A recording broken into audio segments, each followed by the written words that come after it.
Hey everyone, welcome to this channel. So in this video, I'm going to show you how to carry out top bottom rule. So in the previous video, part one of conditional formatting was about highlight rules. So in this, we're going to cover part two, which is about top bottom rules. So in this, we are going to discuss the top number, top certain level of number, or bottom certain level of number, or the 10th percent or the 50th percent of the number to be highlighted. Yeah, that falls in a 50th percent of a particular landscape of values.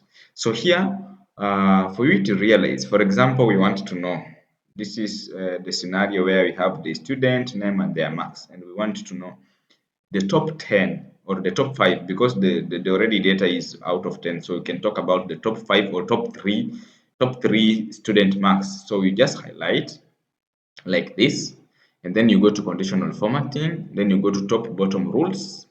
So we want top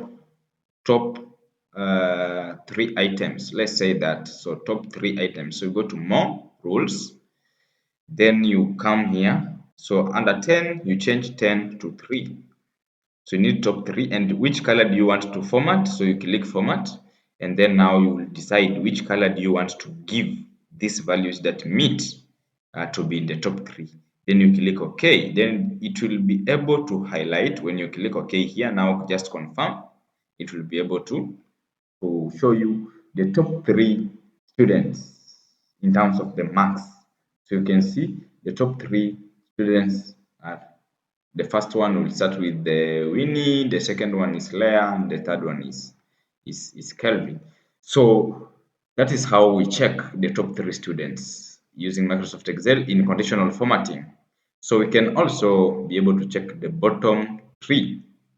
So it is just the same procedure, but now you'll be using bottom. So we said when you want to remove rules, you go to clear rules, then you clear the selected from the selected cells.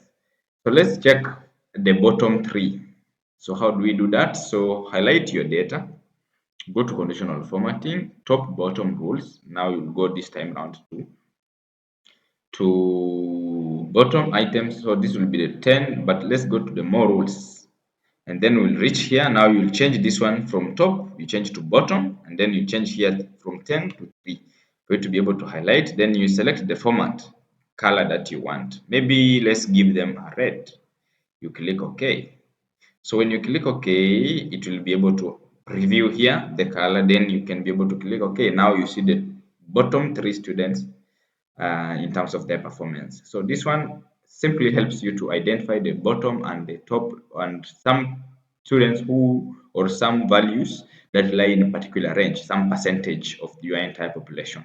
So that one can also be applicable. Maybe you want the 10th, the students are lying in the top 10% of your data, or the bottom 10%. You can still follow the same. So let me just clear this rule. Under conditional formatting, clear rules.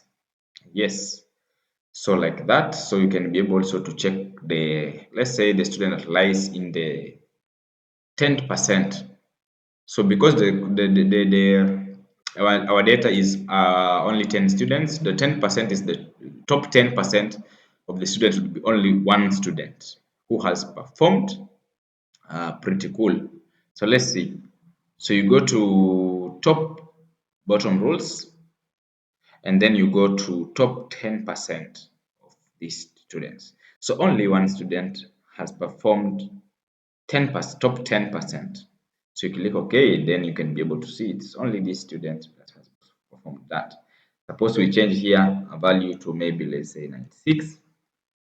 Still, this one will not be the top 10% of your data. Why? So let's try to clear conditional formatting. Maybe let's change this one to 98.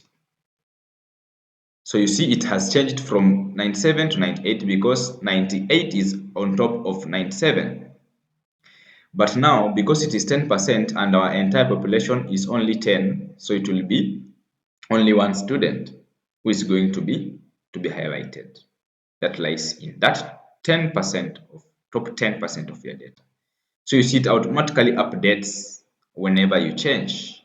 from one instance to another, the way you've seen here. We've changed. So you can still clear the rule by highlighting your data, go to conditional formatting, and then go to clear rules in the selected cell range.